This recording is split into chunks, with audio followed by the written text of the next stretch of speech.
In this webinar, we're going to have a quick look at some of the resources for Remembrance Day, and also how you can create some of your own activities as well. So this is the home screen. So when we're getting to within a few weeks of Remembrance Day, if you scroll down on the featured panel here, you should find Remembrance Day. So there it is. So if I click on there, you can see it goes through to a selection of resources that you might want to use. Okay, so these are writing projects at the top here. So if you were writing about Remembrance Day, you could click on here. Now you can set any of these activities as to-dos, but you might want to launch them and see if it's what you actually need for your lesson. So I'm just launching this one.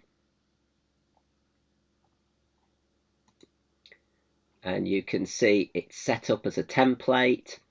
There's a think about area here, so it's got some questions that it might ask them.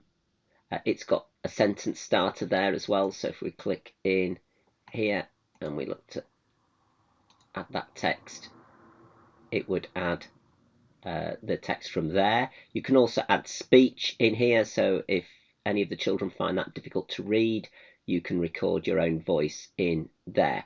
You can edit this as well, so you could add extra items to things that you might want to think about by just clicking add.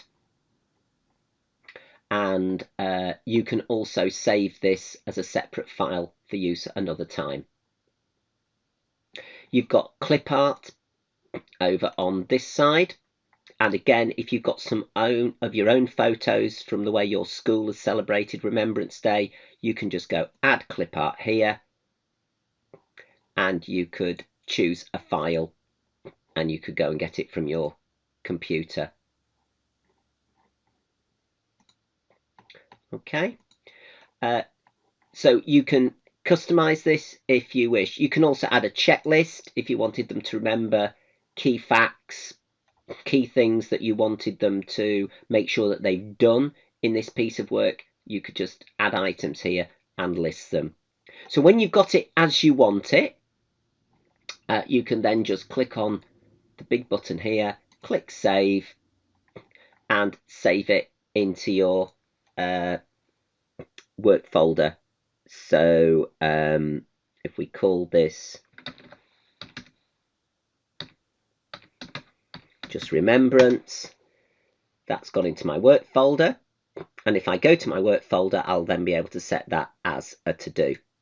So don't forget, this is all editable. If I need to move the text boxes around, I can unlock these, change them around, lock them back again. I can even customize the toolbar that I want the children to use in this piece of work as well. And if I want to check and see what the pupils see, I can just switch it into pupil view just to check what they're looking at. Okay, so that's a ready-made resource. If I exit that, and there's a whole set of those, but as I say, you can edit these if you need to. If we just look a bit further down, we've got some paint projects here as well. So for instance, there's this one for poppy patterns, so you can launch this one here. So in this software, when you create something in here,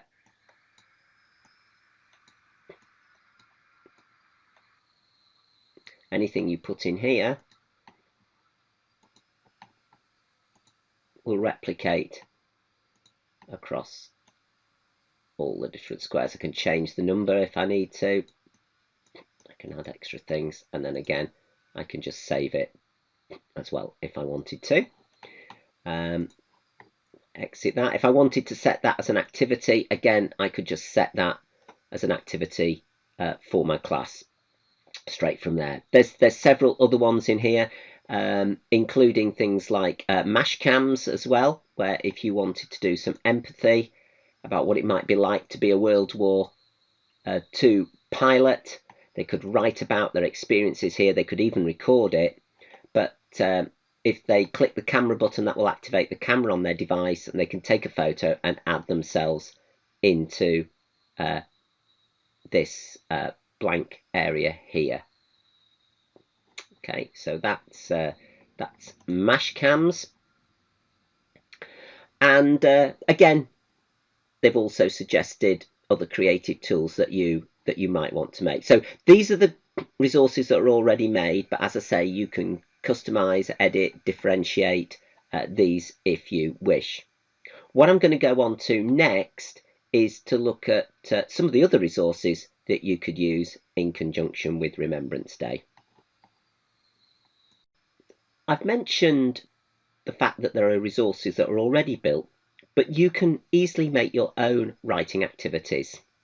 To do that, go to the Tools area and you could use To Publish or To Publish Plus, which have got templates that you could use. So if I go to To Publish Plus first, if I was making, for instance, a war poem, what I might like to do is add a page border. So if I launch this to have a little look at it here, I will find that I've got a blank page, but I've got a magnifying glass over here.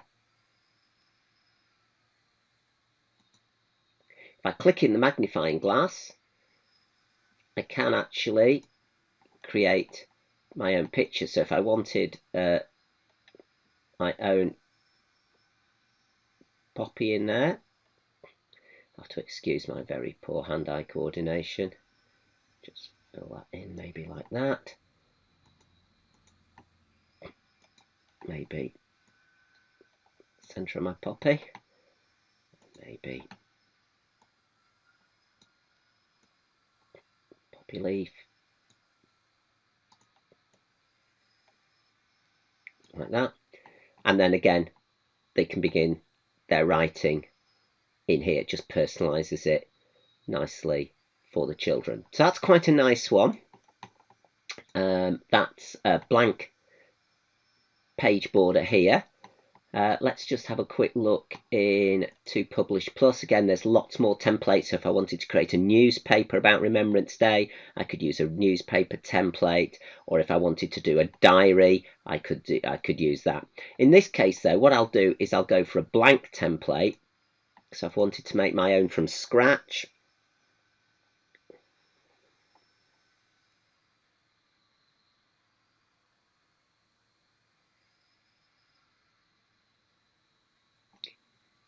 Here I have a blank template, so I could add a text box, maybe for my poem, drag that onto there. And if I wanted to add a background, I could click on the backgrounds here and I could set an image as the background. So I can choose any of those, or I could choose my own file from my computer, maybe go and have a look in my pictures. There's a poppy picture that I've got already. I can drop that in as the background. Now if I need to fade that out a little bit, I can fade it here. I can give it a title and I can bob my poem into there. But if I wanted this as the template,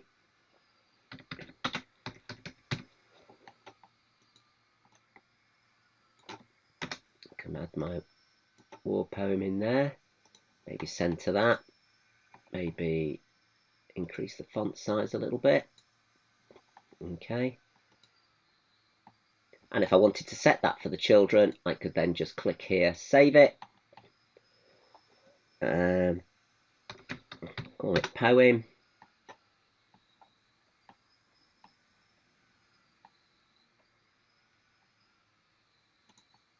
And once I've saved it, I can click on here, I can click share, and I can set that as a to-do for them. So it's just set up like that. Again, I can change the font color if I need to, if I need a different contrast on that. If I exit, I go to my work. Here's what I made earlier.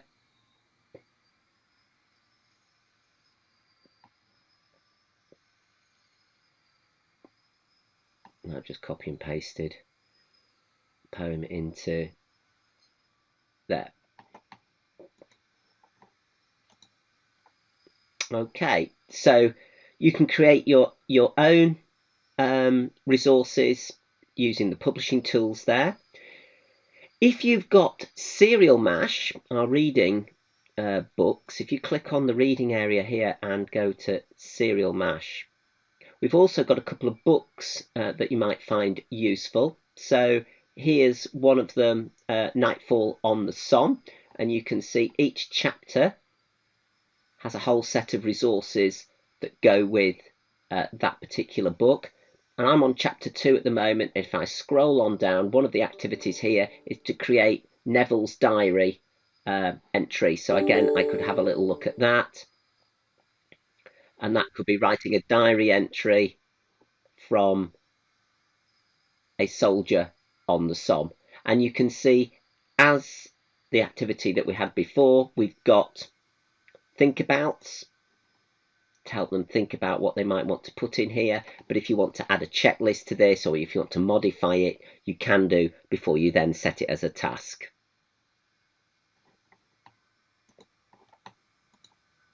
So the two I would recommend in the Serial Mash at the moment is there's Nightfall on the Somme here, and there's another one for the Second World War called Buster's Blitz as well. So you'll see that one as well. And again, every chapter in every book has activities that go with them, but you can just select which activities that you want to go with which book.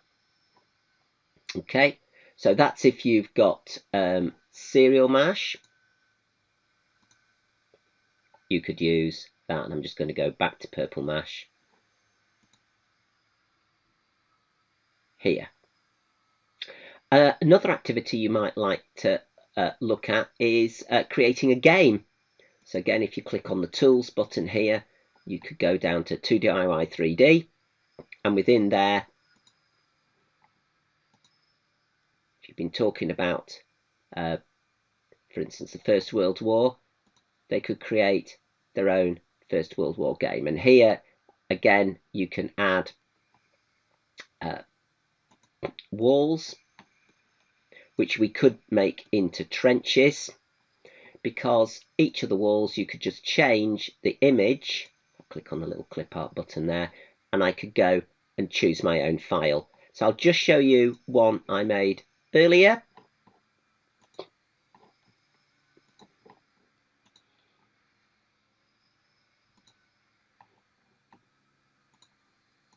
And you'll see what I've done here. So I've changed the walls into trenches. I've put a sort of an earth background.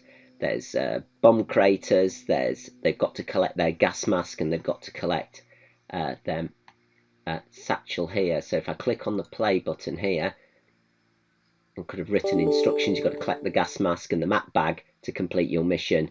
Avoid the bomb craters, and when they go into the game, then you can see they're on a starry night in the trenches.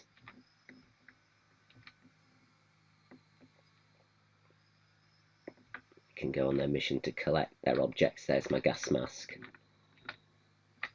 Okay. So again, you might want to extend that. You can make multi-level games in here. But again, with all these games, if you're interested in using the app, look for the little how-to video in the top there, and that will walk you through how to use the app. So that was 2DIY 3D, and I got that again from the tools area.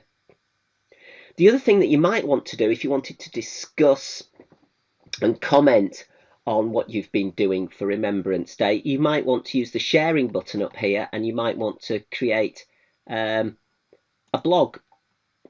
So here I've put an In the Trenches diary, where they could write extracts as if they were soldiers in the trenches. So I've created myself a blog, and then the children could just add their thoughts and their feelings from here.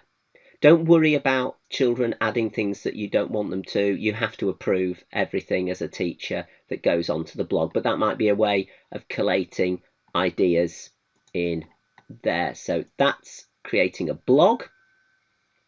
If you've been creating lots of work to do with Remembrance Day, you might want to create a display board.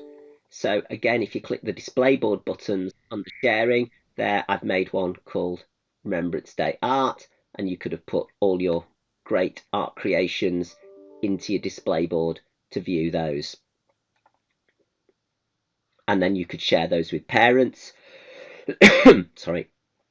And you could share them across the school as well. So display boards and blogs, you could use those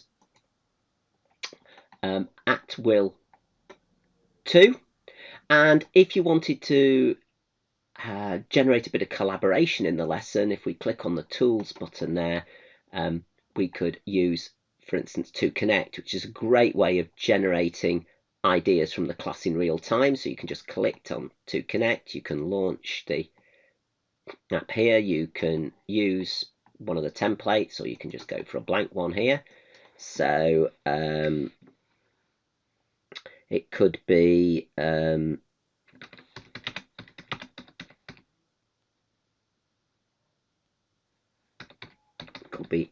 how we remember, and again I can just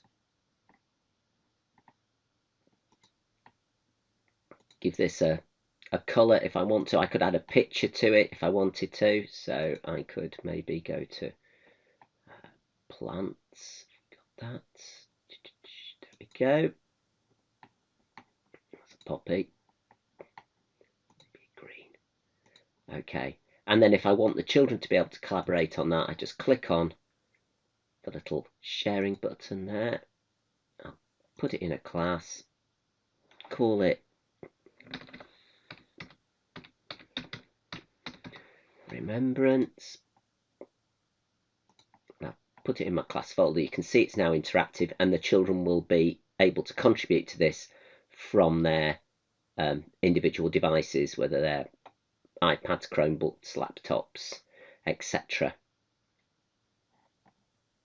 Again, there's the how-to button if you're not quite sure. Okay, so that's a To Connect. And if children were doing some writing and they're doing some research, for instance, on Remembrance Day, again, you might want to do the same sort of thing, but use To Write, which is a collaborative word processor, and you would make that collaborative in the same way. You just need to make sure that you've switched collaboration on and that the file is in a shared folder, such as your class folder. Okay. So hopefully that's given you just a quick insight into the resources that are already created for Remembrance Day here, but also some extra ideas of how you can create your own or use some of the other apps in Purple Mash, either Purple Mash itself or Serial Mash, should you want to do some more work or have a larger variety of resources to pick from. So hopefully that was useful to you. You can always contact us if you need more help and support. You just click the Teachers button, Professional Development. There's a training platform with lots of ideas of how to use Purple Mash and how-tos. There's more webinars, and of course if you want a one-to-one with one of us, just book a Mash chat, and we'll be able to have a sort of live screen share with you. Hopefully you found that useful.